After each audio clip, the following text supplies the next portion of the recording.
Kamusta po? Nanonood kayo ng The News Listener. Ako po si Angelo at pag-usapan natin tong si Leandro Lubise. Mukha namang nabuhay siya muli dito sa nangyayaring oil crisis sa ating bansa.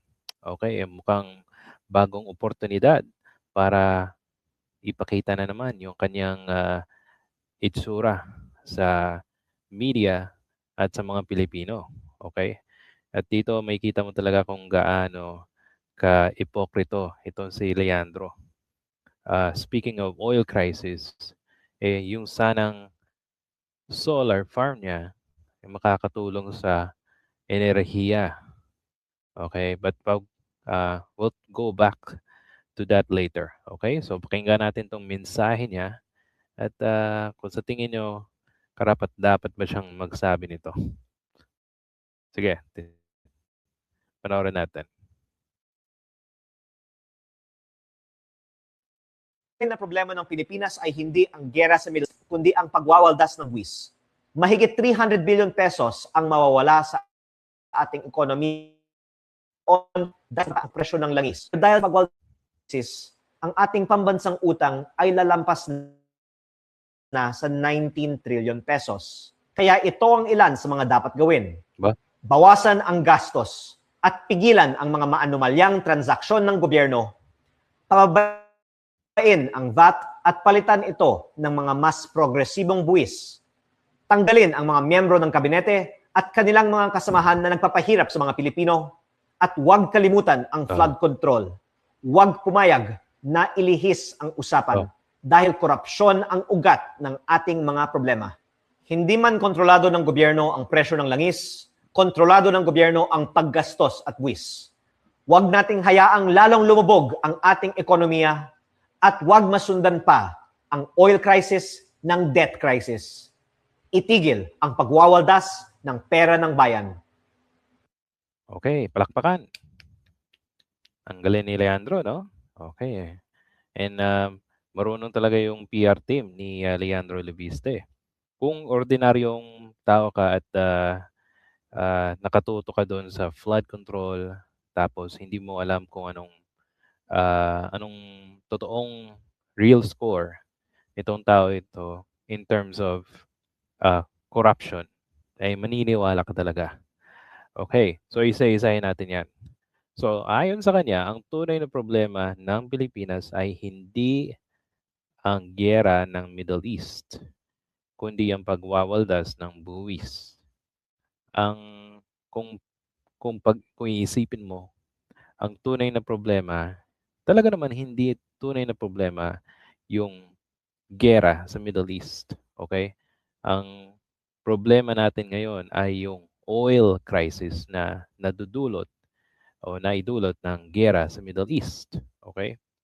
Kung pag-uusapan yung pagwawaldas ng buwis, sino naman yung taong nakakuha ng franchise tapos ang ginawa, hindi tinupad yung kanyang tungkulin na ibigay yung nararapat na megawatts na umaabot ng 12,000 megawatts sana sa mga Pilipino na nangangailangan ngayon.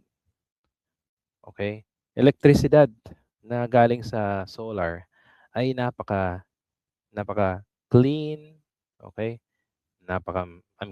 Malinis at cost less cost ito. Okay? Na sana ginawa ni Leandro Lubiste ay mukhang nakakuha ng malaking halaga. O, di ba? O ngayon, namumroblema siya kasi yung kanyang sanay ginawang promisa ay tinapalan siya ng 24 billion na penalty. Okay? Yan dapat ang tandaan natin dito sa tao na to. Now, sige, punta tayo sa isa. May 300 billion ang mawawala sa ating ekonomiya. Ewan ko kung saan niya nakuha itong figures na to, pero estimation niya. Yun? Okay? Pero dahil sa magwawadas ng pera noong wala pang crisis, ang ating pambansang utang ay lalampas na sa 19 trillion pesos. By the way, guys, hindi naman yung 19 trillion, okay? Kabilang yan dyan, yung, yung tinatawag nating utang galing kay Rodrigo Duterte. So, hindi lang yan kay Marcos, kay Duterte din. Okay? At, ano pa? So, pagwawaldas ng pera noon. Well, kung isipin mo guys, nangyari yung sinasabi nilang ah, flood control scandal at yung paggastos ng pera ay nangyari daw before 2025. Okay? At kakapasok niya lang na isang kongresista. Pero kung iisipin mo, noong panahon na yun, ah, yung kinuha niya kay Cabral ay yung 2025 budget, okay, ay wala man lang siyang ni isang sinabi o ipinakitang pruweba na ito ay napunta sa kalokohan.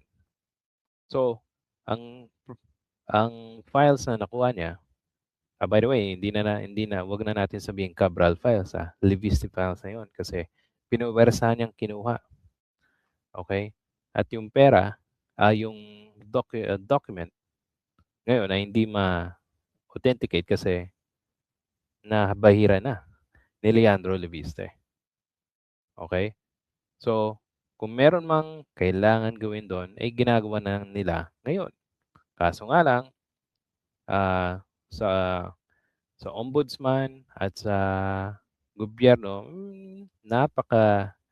ah, sa Ilonggo, napakahinay, napaka-slow, ang tagal, 'di ba? Naghihintay na tayo ng mga senador, kongresista na dapat ikulong.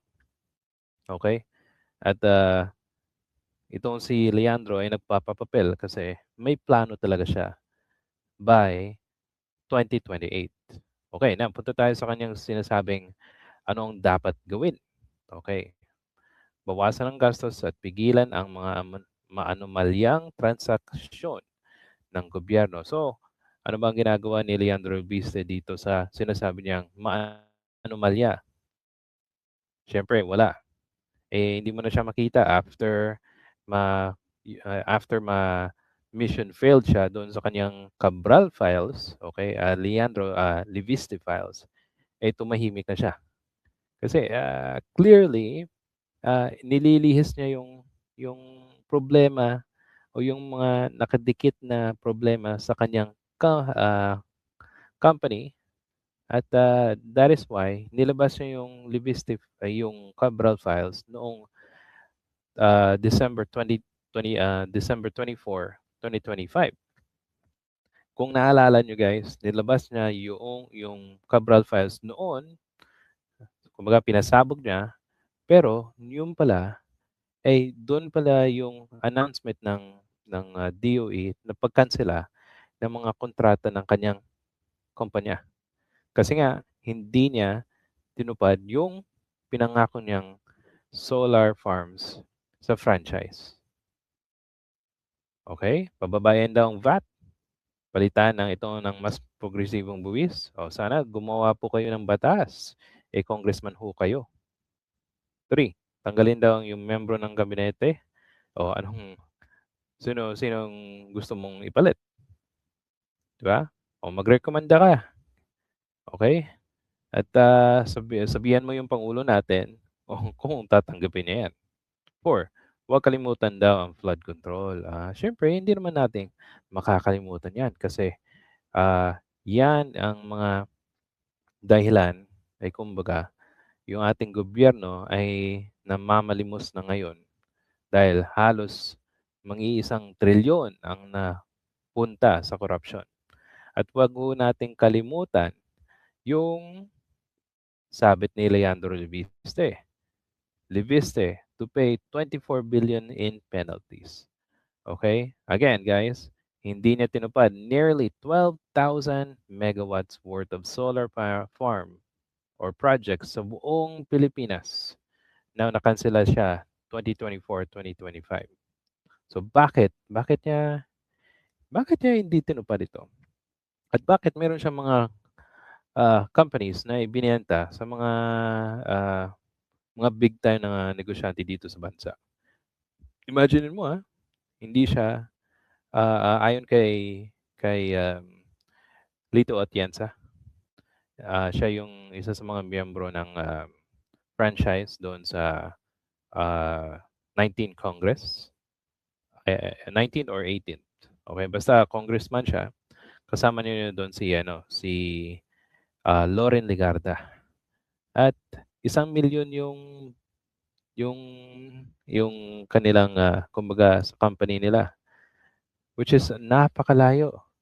At may ginawa daw nga iba ng pera, instead of 1 million, I think, iniba nila ng 100 million pesos, which ayon kay Lito Atienza, hindi pa rin po sasakto para makabuo ng ganitong malaking franchise sa buong Pilipinas.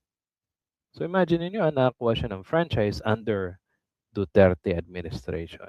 Kaya grabe yung pasasalamat ni Leandro Lubiste sa kay Digong, di ba? At yan ang nagpapatunay na itong si Leandro, guys, hipokrito kasi kung ginawa niya lang itong solar farm, I'm sure magiging hero siya ng DDS at iba pang Pilipino. Kaso nga lang, siya na mismo, meron siyang kabalbalan na ginawa at hindi niya matakasan ito. Okay, now ipapakita ko sa inyo guys si Leandro Lubiste at iba pang mga kasama niya pumunta ng Davao sa araw ng kaarawan ni Rodrigo Duterte. Okay? Definitely magpuposisyon sila to be Sara Duterte's senator. Tandaan niyo yan. I'm sure mangyayari yan. Okay? So, yan na po. Guys, kung meron po kayong komento sa kaipokritohan ni Leandro Lubiste, paki-comment po sa comment section. At if nagustuhan niyo po itong ating video, paki-hit po ng like and subscribe button. Salamat po sa panonood and see you po sa susunod na video.